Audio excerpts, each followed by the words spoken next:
नमस्कार दोस्तों। जो हमारा अगला केस है, केस नंबर है उसका 18, हेमचंद वर्सेस DCM। ये भी बेस्ड है 41A। खाली ए पे नहीं था, जैसे मैंने आपको पिछली वीडियो में बताया था संतोष मेहता वाली में। 41A प्लस में 41B।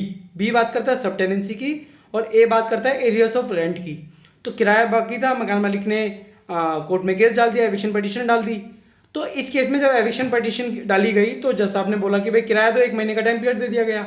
उस 1 महीने के टाइम पीरियड में उसने किराया तो दिया, बट उसके बाद मैंने आपको बताया था ना कि जो नेक्स्ट मंथ होता है उसके हर 15 दिन के स्टार्टिंग के वो किराया में देना पड़ता है, अदरवाइज एविक्शन ऑर्डर पास किया जा सकता है। रेंट कंट्रोलर के पास इतनी पावर होती है। तो इस केस में क्या हुआ, जो थोड़ा सा डिले किया गया टेनेंट की तरफ से किराया डिपॉजिट कराने में बाद में, तो उन्होंने फिर जज साहब ने क्या किया, इसका जो डिफेंस होता है कि भाई अपना जो बोलने का राइट रखता है, जिसे हम WSV बोलते हैं अगर हम सिविल सूट की बात करते हैं, उसको स्ट्राइक आउट कर दिया गया, उसको नहीं एक्सेप्ट किया गया। बट रेंट कंट्रोलर का ये मानना था कि भाई जो 14(1)B में डाला गया सबलेटिंग, इसके बारे में हम सोच सकते हैं, इसके क्या इसने सबलेट की है प्रॉपर्टी या नहीं की, एविक्शन ऑर्डर इसमें पास करना चाहिए या नहीं करना चाहिए। ये केस के कुछ फैक्ट्स थे, मगर जो मेन इशू, जो मेन क्रक्स था वो क्या था, क्या 15/7 में रेंट कंट्रोलर के पास पावर है जो 1 महीने का टाइम पीरियड दिया गया उसको कंडोन करने की या नहीं। ये मामला जब सुप्रीम कोर्ट में पहुंचा तो सुप्रीम कोर्ट ने कुछ चीज़ें मानी। पहली चीज़, हम एक किराएदार को कितना टाइम दे रहे हैं एरियर्स चुकाया करने के लिए, बकाया जो उसका है उसको चुकाने के लिए कितना।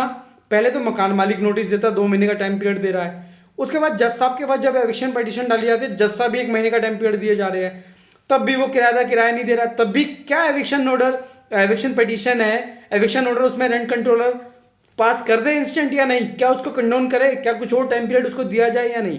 जब मैं सुप्रीम कोर्ट के सामने गया तो सुप्रीम कोर्ट ने बोला नहीं, इनके पास रेंट कंट्रोलर के पास उसको पावर नहीं है कंडोन करने की, और ये एक मैंडेटरी प्रोविजन है। अगर वो एक किराएदार जो स्टैच्यू, एक जो लिमिट सेट की गई है स्टैच्यूट के द्वारा, अगर उसको ब्रीच करता है तो जो रेंट कंट्रोलर है उनको एविक्शन ऑर्डर पास करना ही पड़ेगा।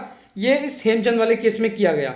मगर मैंने आपको इसके बाद पहले ही बता दिया ना, संतोष मेहता वर्सेस ओम प्रकाश, इस केस में हेमचंद को ओवर रूल कर दिया गया और ये बोला गया नहीं, ये जो 15/7 है ये मैंडेटरी नहीं है, ये डिस्क्रिशनरी पावर है रेंट कंट्रोलर की। अगर वो चाहे तो इसको पूरी तरह से कंडोन कर सकता है, अगर वो जो टेनेंट है कोर्ट को आके सेटिस्फाई कर दे क्यों मैं अपना बकाया टाइम पे नहीं दे पाया।